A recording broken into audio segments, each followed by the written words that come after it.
What is up? What is going on, everybody? I am back with the Mariners post-game recap. Another nice win. The Mariners win the series. They take 2 out of 3 from the Angels. They get their 81st win of the year, so the worst the team can finish is 500. Not that that's what we're looking for. They get a big series win. They guarantee that no matter what happens today, they'll be in a playoff spot going into the weekend. I believe that's the case. Yes, that would be the case. I think so. No, if Texas and Toronto split, I think they might be out. But whatever. We'll get into all that. Before I get started, if you guys can do me a favor, hit the like button on the video. And if you're not subscribed yet, hit that subscribe button. I'm getting close to 2,300 subs. So you guys can help me out. I truly, truly appreciate it. And thank you again to everybody that is subbed and likes the videos. It helps me out tremendously. Also, head to my channel page. Think about becoming a channel member. Saturday will be our next members only live stream for the Dodgers and Mariners game. And there will be a contest giveaway in that game as well. Not sure what it's going to be yet, but there will be more information for that on the members page. Mariners hold on 3-2. It was not pretty. I feel like I've said a lot. It's not one we're going to hang in the baseball Louvre as one of the best wins of all time. But, I say it every stream that when they get a win, needed a W, got a W. They take care of business in a game they definitely should have won with Luis Castillo against a Angels bullpen day and against an Angels team with no Trout, no Ohtani, no Moustakas playing today. So a lineup you definitely have to find a way to beat. They didn't look amazing today. I'm not going to say it was, like I said, their best win ever, but they just need them at this point. They need to find a way to get these wins. And it's certainly a better feeling than what we felt on that road trip to come back home and to get 2 out of 3. And you've got, Houston's been struggling with Oakland, Toronto struggling with Texas. Those are teams that would gladly trade with the Seattle Mariners right now for these first games of the series. So let's dive into the box score. Let's dive into all of it. And then we'll get ready for really the final stretch run of this season, as there is now just 16 games. Like that, first of all, isn't it just, how is there only 16 games left in this season? I feel like I was just sitting there watching opening night and doing my first post-game recap in my kitchen area, getting 20 views on the video. It has gone by way too fast. It always does. Luis Castillo, I thought, was solid. 6 innings, 3 hits, 2 runs, 2 earned, 3 walks, 8 Ks. The walks, you'd like to see that maybe down to, 1 or 0 against this lineup. There was a couple 3-2 pitches against Escobar and I think Shawnoel that were just not very competitive 3-2 pitches, which was frustrating. And you'd like to probably see him go 7 against this lineup. But when it's all said and done and the dust settles, that's a good start. That is a very good start from a very good pitcher and very much needed in this game with the offense. The offense didn't play its best today, that's for certain. So great job by Castillo. Bullpen ran into a little trouble. I don't know if it was so much bad pitching or just a little bad luck. Topa ends up wiggling out in the 7th. He gives up the base hit to Adams, walks Phillips on 4 pitches, strikes out. Who was it? He struck out Paris, who tried to bunt his way on. So that helped because he got 2 quick strikes to the bunt. And they get Adams on the pickoff, which helped tremendously. Then Shawnoel grounds out. So nice job by Topa to work around this. Again, the bullpen has had some tough results of late, tough results on the road trip. So even if they're not playing amazing, it's nice to see the results going their way. I thought Matt Brash was absolutely outstanding in his 8th inning. I know he threw close to 30 pitches, 29 pitches, but I thought he looked really, really good in his time in there in the 8th inning. He had the walk to, who did he walk? Drury, which Drury fouled off some tough 3-2 pitches, and even the 3-2 pitch was one that he laid off of that could have easily been one that you'd swing at. I maintain that the Mariners pitching staff, I've never seen teams lay off pitches that are that close more than the Mariners opponents over the last few weeks. So I didn't think that was a terrible walk. I mean, it wasn't a good walk, but I didn't think he pitched Drury poorly or anything. And then he ends up striking outside. And the hit by Escobar that Brash gave up was a little blooper. It was a pitch 98 down and in that Escobar just golfed into left field for a little dinky base hit. Nothing you can do there. Matt Brash becomes just the 5th reliever in Mariners history to record 100 strikeouts in a season. So great job and congratulations to him. He joins Paul Sewald, Edwin Diaz, J.J. Putz, and I don't know who the 5th one was. You guys can let me know in the comments. I could look it up. trying to think off the top of my head who it might have been. I don't think Kaz did it. Sasaki. Did JJ do it twice? Maybe, and or Diaz might have done it twice, truthfully, would be my guess on that. So Brash joins that group of pitchers. So tremendous accomplishment for him. He's been the one guy through kind of the September swoon a little bit that I think has still been really good. Andres Munoz looked as good as I have seen him in a few weeks in that ninth inning. I don't know if he found something on Monday, but as soon as he got in that jam Monday night, he's reared back and he's hitting 101, 102. That sinker was ridiculous today, hitting 99 on it. I get this is not a good Angels lineup. I do. So, maybe it's just a bad lineup, but it was good to see Munoz throwing that hard and that sinker looking great. The slider still hasn't really come back. And that's going to stink if it doesn't, because he's not quite going to be as good as he can be, but he's still going to be a really good reliever. And I think that's being forgotten. Like, I think we're just expecting all these guys to come in and have these easy 1, 2, 3 innings every time. And that's not always the case. I don't think Munoz has been quite as good as last season, but when the dust settles, he's still been a really, really good reliever this year. He's had a few more jams he's had to wiggle in and out of, but that happens. Some of that's been some bad luck. Some of it's been on him, that's for sure. And it'd be great if he could find that slider, because that sinker he's been throwing a lot more this year is a legitimate weapon. So regardless of the lineup, listen, I get it. That lineup, like I said, without Trout, Ohtani, Moustakas, not good. In fact, I would venture to say that starting 9 might be the worst in baseball that the Angels are trotting out right now. Maybe the A's, but even the A's, I think, honestly, at this point might have a little bit more, unless there's a team I'm missing there. It's really bad. But it's good to see some results from the guys, too. If anything, maybe it's a confidence boost now for these relievers. They needed a series where they pitched well. Yesterday didn't have to go to the big arms because Wu was so good in the offense, put up 8 runs. Today, he went to him a little bit.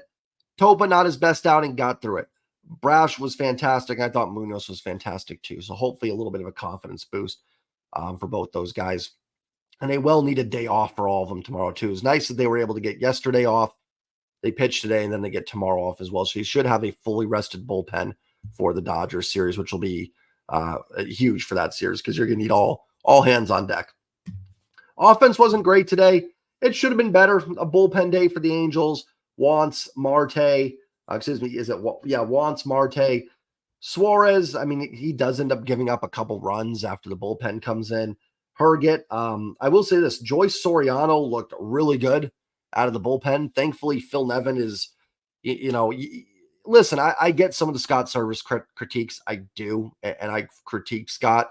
But man, if you want to look at a bad manager, go over to Anaheim. And that's sort of why I defend Scott too. Like, I get there are some frustrations, but you've got a Mariners team that is bought in, a team that has a great clubhouse chemistry with everybody together, a team that is pushing for its first back-to-back playoff appearances since 2000 and 2001. Look at the Angels. Now, everything with the Angels is not all Phil Nevin's fault either. Certainly, there's a lot of stuff that is way higher up than Phil Nevin that is an issue. But, he's got 2 relievers with Joyce and Soriano that come in throwing 100. Instead, he goes to Herget in the 5th inning, and I'll talk about his decision to walk Julio in front of Cal Raleigh as well. So, just think about that for a minute while you're critiquing Scott. Not saying that leaves Scott off the hook for any critique, but take a deep breath on it sometimes. JP was 1 for 4. Julio was 1 for 3 with a double and RBI that got the Mariners on the board in the 3rd inning. And a walk. We'll talk about that. I will talk about that walk. Cal was 1 for 4, the big base hit to tie it up. Teoscar extends his on-base streak, kind of I guess you call it infield hit with the go-ahead RBI, and ends up being the game-winning RBI. Mike Ford 0 for 3, Haggerty 0 for 1, pinch hitting for Ford. Gino 0 for 3, Canzone 0 for 3. He's been ice cold. Ty France 0 for 2 was hit by a pitch. Josh Rojas 1 for 1. Dylan Moore pinched hit was 0 for 2. Not a great game by the offense. 5 hits, 1 walk. Not good enough. Good enough today. Good enough to get the win. It's going to have to be better for sure. I said not good enough. For some reason in my head, I had a loss in my head when I was saying that. Like, it was good enough today. But the offense has been good this month. Despite everything, most of it's been on the starting rotation and the bullpen. The offense hasn't been immaculate, but it's been pretty solid this last, even just every September, August, July, the offense has been good. So they're allowed to have a day where they're not their best, and they still found a way. They still found a way. We say with pitchers sometimes, like, I talked about Bryce Miller in Cincinnati. It was a shame they didn't win that game, but I didn't think Bryce Miller pitched that well, but he found a way to get through it. Sometimes you got to give a unit, a player, whoever it is, credit for battling, because you're not going to be on your game every single time you're out there, especially in baseball when it's 162. They found a way to score just enough. So the Julio Rodriguez walk was interesting. One more thing I want to point out, and I've got to say it. I thought Castillo was good. Please don't give up more home runs to Brett Phillips. Like, please, that's not someone that should be hitting home runs. Although I will say it was only hit 354, so it might have been a little bit of a bloopy home run, but still, still frustrating. So in the bottom of the fifth inning, the Mariners got Ty France was hit by a pitch. Dylan Moore pinched hit, was struck out. I will say Dylan Moore played well yesterday. They really need Dylan Moore, especially against lefties. You're facing a lot more lefties down the stretch here. You might end up facing some lefties in the playoffs. I don't know yet. I haven't gone through it. If they get there, with Tom Murphy being out, they 100% need Dylan Moore. I know Dylan Moore and Tom Murphy don't play the same position, but they need someone in there that can hit left-handed pitching. I mean, Julio's going to do it. JP's still good. Teo can do it. Cal's not as good from the right side, but he's capable. I know they've got some guys. You hope Gino and Ty can do it as well, but they need that one extra bat, because otherwise you've got a bottom of the order that's going to be just not as pretty to see against left-handed pitching. If they can get Dylan Moore, who's had some good streaks this year, overall his numbers are pretty good, but he's in a little bit of a funk. I think Ty and Gino are probably more important to keep their hot streaks going in September to help the team, but against lefties, Dylan Moore heating up would be huge. All right, now let's get into it. Bottom of the fifth. So I talked, what did I say? Ty France hit by a pitch. Dylan Moore strikes out. I think JP Crawford strikes out as well. So runner at first with 2 outs, and Phil Nevin walks Julio Rodriguez to put the tying run in scoring position. I'm going to be honest with you guys. Some of you can think I'm crazy. I'm just never big on intentional walks. There are some times where I get it, but I think it can lead to a lot of things where you're putting, tying runs aboard, go ahead runs aboard. Listen, if Shohei Ohtani is up with 2 outs and I'm on deck, then you walk Shohei Ohtani. But for the most part, I don't think intentional walks usually work. I really don't think intentional walks are smart when you move a runner into scoring position to do them. First base open there, okay, I can kind of get it. So they walk Julio to, I actually, because I was getting home from work, I was following it on my phone. I actually thought game day glitched for a second when they said an intentional walk. I was like, because it happens, game day glitches all the time. So I had to go to the X, Twitter, and find out for sure if that's what happened. Not only do they do that, which is weird, but I will say this, Julio has been in fuego. I will say it's kind of cool that Julio got walked to move a runner in scoring position. It shows you how red hot he's been and the respect at least Phil Nevin and some other teams are maybe having for him. So that part of it was cool. But then Phil Nevin, you set up Suarez versus Cal Raleigh. I don't think that's the worst matchup for the Angels in the world. Cal's better side is his left side. But then they go out and replace Suarez with Jimmy Herget, who's kind of a side-arming righty. Now, I don't think Cal's had very good success off him in his career, but I don't put a ton of stock into individual pitchers versus individual hitter matchups.